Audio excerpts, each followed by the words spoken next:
Hi everyone. So last night something happened, and that is Claude has launched their design tool. Now, for most of the non-design crowd, this is a big news. Why? Because all of them just feed off of news like this, which is they get a new opportunity to create some 10 content about Claude just killed Figma, Claude just killed designers, blah blah blah. But the reality of what Claude design can actually do and cannot do is actually very different. Now, in this video, I'm going to share that clarity on you, and I want you to actually pay attention on how a professional designer would like to use Claude, and then is that right? Is Claude actually going to fit into that workflow or not? Okay, so most of the Instagram hype influencers actually don't know that when a professional designer tries to design a product using Claude or all of these vibe coding tools, they actually wanted to first understand their design system. And again, even the AI influencers who know about the word design system still don't understand the basic difference between style guide and design system and what are the tokens and components, etc., in the design system. So let's leave it there. I'm going to show you what is my design system looking like, and then what are the nuances inside it, and then what would happen if I actually upload that to Claude, and how will Claude be able to process it, etc. Let's dive into this. So what you're seeing on the screen right now is actually a production ready design system. Let me quickly give you a walkthrough. As you can see, there are some colors here, there is my typography here. You can see there are a lot of components in this design system. Then I also have styles, and then for my design nerds out there, we also have a 3-tier token structure in this design system. Now what I'm going to do is I'm going to upload this design system onto Claude and first see if Claude will even be able to process this design system completely or not. Now, let me show you the Claude design interface. By the way, you can quickly access this interface from your Claude homepage. You'll see this option here. Once you click on this, you'll land up on this page. Now, let me create a page. Let's call this Claude demo. What I right now want to use is a new design system. I want a high fidelity design, so that's selected. Let's create a project. Now, I want to upload my Figma file here first. So let me select this and then upload my Figma file. I have the same file exported here. Let me select it. Okay. Okay, it's asking me attach all the pages. Yeah, obviously. Cool. Now, let's give it some command, and that is understand the design system I have uploaded in the Figma file attached, and later I would want to use it to create some pages. And now we wait. Okay, we can see here that Claude is trying to understand our file, and it is giving us some things that it's trying to extract out of the file. Okay, so it's reading Figma file, okay, listing Figma files. Okay, it feels like Claude Code is actually trying to make some agentic calls back to back itself to understand our files, which is good thing. It's trying. Okay, something I just noticed that Claude actually tries to give you some random information here. I mean, I would say this is a good experience for people to have while they are waiting for their files to process. Yeah. Okay, it's done. Let's see what it has been able to extract so far. Okay, it has given our design system the name Tog. Okay, I don't know why, but okay. Okay, now it's trying to give us brand blue ramp. Okay, it's giving them this name. Okay, typography, type scale, spacing, corner radius, components 40 plus. Okay, so it did um, understand that there are a lot of components. Iconography. Okay, yeah. System personality, calm, dense, enterprise grade, blue plus slate. Okay, let me point out some mistake that it has made already. That is, in my design system, I don't remember having colors like brand 0 to brand 9, and let's quickly double check. in my base set, I don't have any color named brand 0 to brand 900. You can see all the colors that I have in the base token set. None of them are actually brand 0 to brand 100. This blue is the brand color, but that's also defined in the semantic color. So somehow it did try to go to the semantic set and understood that, yeah, okay, I have mentioned this word brand primary, which is linking to a color called base color purple 100, but then, yeah, it came here. Okay, even purple had, okay, that is a small mistake from my side, that the blue color and purple color are named the same, but yeah, it figured that out, but then it created a set of new brand colors. Okay, not cool. Let's say we avoid that mistake. Okay, it created a gray color palette. Okay, now it has also created some typography tokens, and in it it has weights from regular to black. Let's double check it, because regular weights, the weights are going from 400 to 900. Okay, in my semantic token, oh, actually in my base tokens, I would have weights. I actually have weights from 400 to basically regular to bold, which is 400, 500, 600, 700. I don't have a font weight called blue 900, but again, it assumed it and created something. Okay, for this design system, it is assuming headings from H48 to H24. Okay, if you see in this file, you will see some typography tokens. Yeah, okay, my headings are actually very different. My headings are heading 19, 21, 25, 31, 38, 50. This is giving me a totally different set of headings. Line height is 1.25. Okay, but my line height is actually base number 66. So basically, I'm not using uh, any rem style line height. I'm exactly using like exact pixel values as line height, which again it has failed to recognize. Now, spacing grid is starting from 4 going until 256. Let's double check this again. Now, I have some spacers. My spacers are going from 0 to only 80, but again, 256. Important observation, even though my file was properly organized, except for that one mistake, blue purple, it has not been able to capture details accurately. Most of the details, when I'm going to nuances, it is missing out. Okay, let me ask you to build it, because from the project experience, what I'm actually seeing in the screen, even though I asked it to actually build the design system, it does not seem to actually create it. But let me explicitly do it. Let's build this design system style by style, component by component, token by token. Make sure to use the tokens correctly from the component spec to build the components accurately.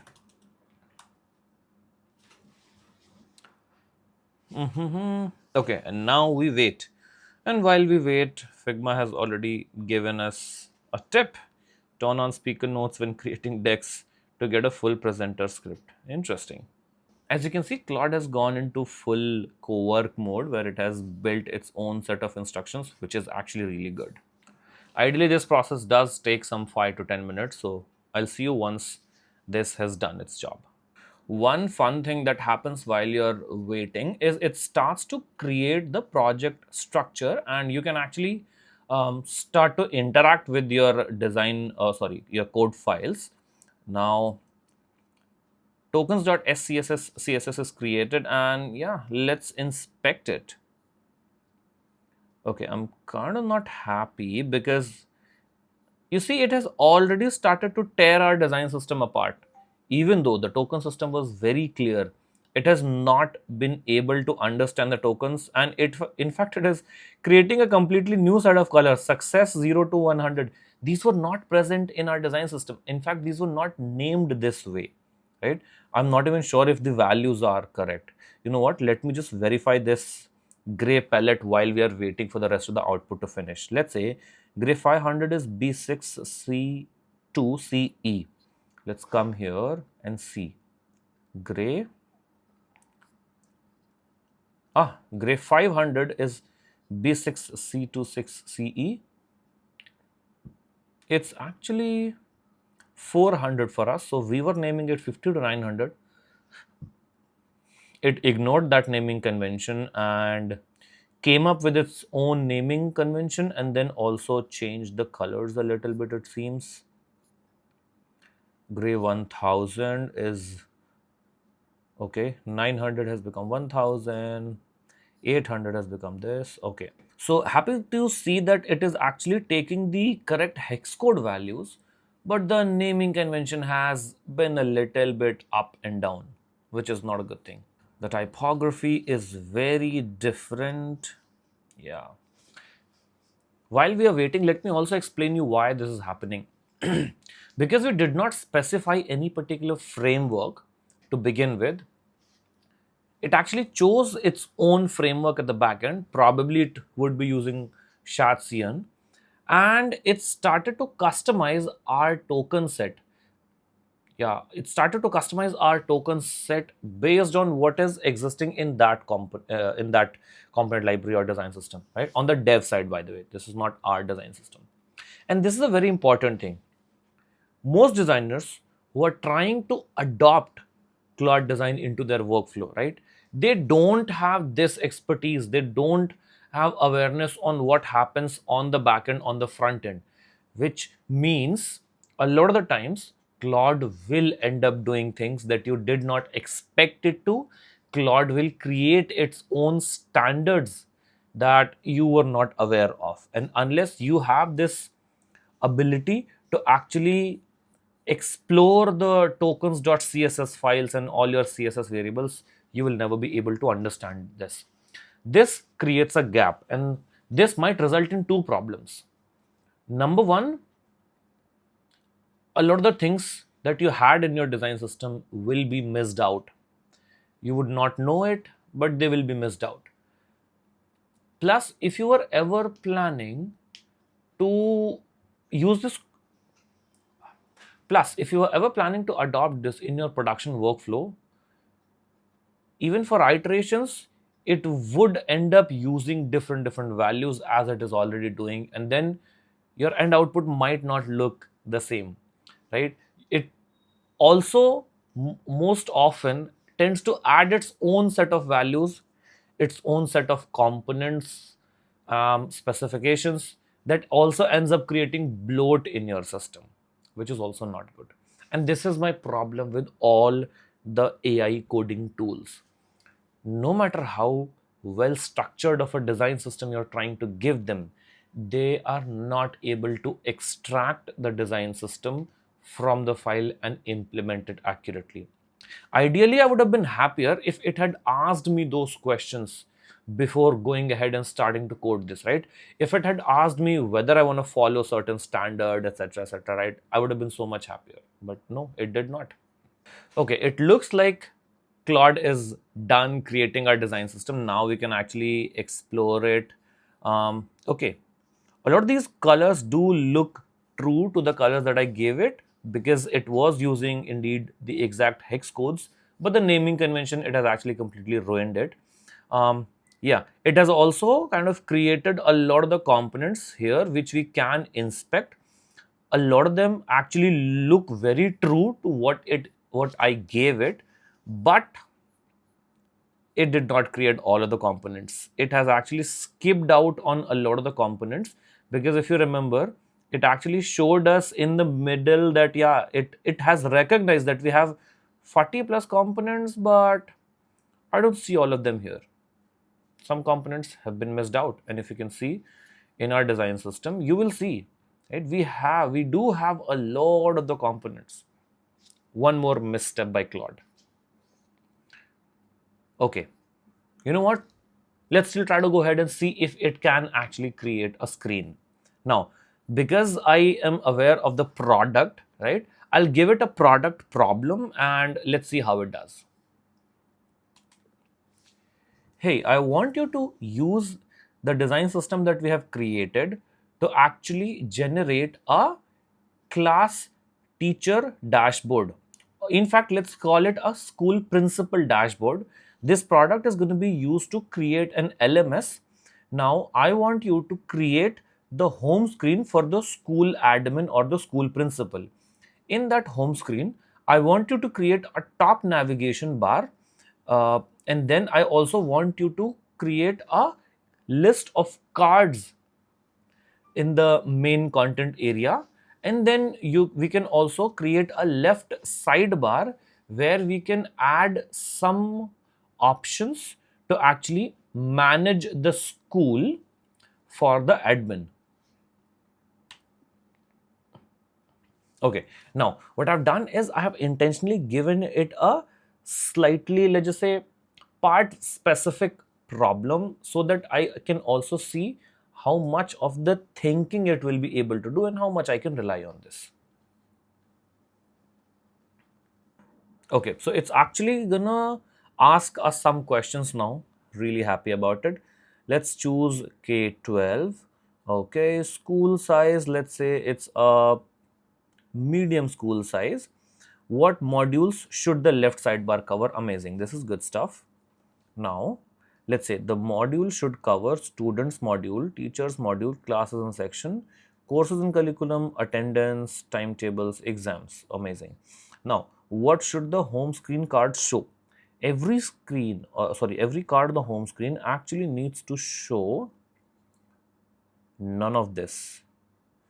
No, these are not the correct options. I asked it to create some class cards. Okay, I did not specify it. Okay, let me correct it. Let's select some options. Today's attendance chart, teacher activity, fee collection status, staff, students, attendance, revenue.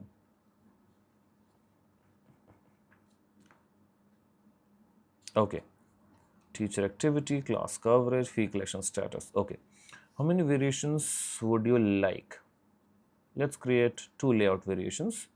What goes in the top nav? School name plus logo, global search, academic year switcher, tone of the data and copy. Okay.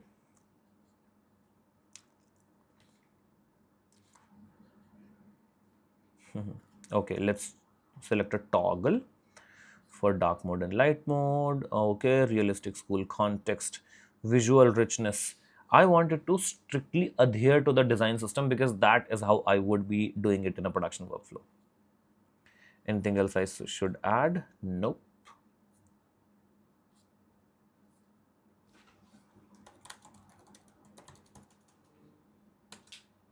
Okay, proceed.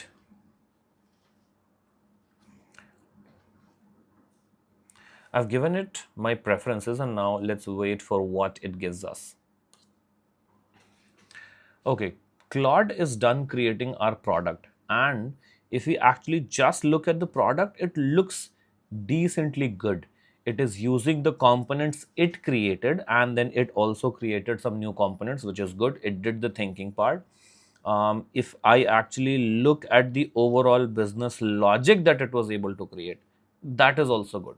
But let me tell you now where the actual gap is. If we come back to our design system file and understand this, that a pro workflow, whether it is a consumer centric product or it's an enterprise centric product, the adherence to design system is a big issue, right? And that is something that we've been struggling with all the AI work, all the AI tools so far. And when it actually comes to adhering to the design system, Claude has not done well. Let me show you this alert. Okay, this is the alert component that it extracted out of our design system. This is how this alert looks, but this is the actual alert that I made. This and this is drastically different. In fact, These are the toasts that it created. Let me show you my toast. These are the toasts that I had in the design system, right? And all of these are extremely well tokenized, but it was still not able to. Meaning, even if I like this dashboard, right, this is built on incorrect foundations. And trust me, I'm not yet going into the tweaks of how this design system is, how this product is built, all the tokens that it has used, right, whether it has used the right utility classes or not. And I know that it has not, because the tokens that we are seeing here are not the tokens that I created. This means this is actually built on incorrect foundations. Let me show you another example. I did the same exercise with the same design system, and somehow I don't know if I gave it an incorrect prompt, but it actually got me stuck on this screen. I feel this is their default way of showing the design system. And even here, I try to create all the components, and again the same file, but here also it extracted a very different list of components. A lot of the components have been just skipped. The UI here is different. Imagine I ran the same process 2 times and it ended up creating components that looked differently, right? This is the toast that it created second time, and then let me show you the toast it created the first time. It's here. This is the toast it created, but I gave it the same design system, right? Then I also tried to create a similar page, and yeah, it created this page again. Looks decent, very AI generated, but looks decent, but still not completely adhering to the design system. In fact, it's not even able to interpret the design system, and that is the problem that I have with all of these tools. Okay, now let me wrap this up by telling you what did I actually learn from this. The key learning here is Claude or all the other tools are still struggling to interpret any design system accurately. It has made so many mistakes that at this stage I cannot use it directly for a production ready workflow, and I don't expect it to. But my thing is, I don't want any other designer to actually fall into the hype of these AI influencers. Claude is not ready. Claude design is not ready to be adopted into any team that is pushing production ready software. So if you're a designer, if you're a sincere designer working in any enterprise or basically doing production ready work where you have a design system, you should be resting assured that these things are not a threat to your career. You still need to polish your skills. You still need to design your design system in Figma, get stuff built inside Figma first, and then actually maybe use Figma MCP and other workflows to actually get them developed.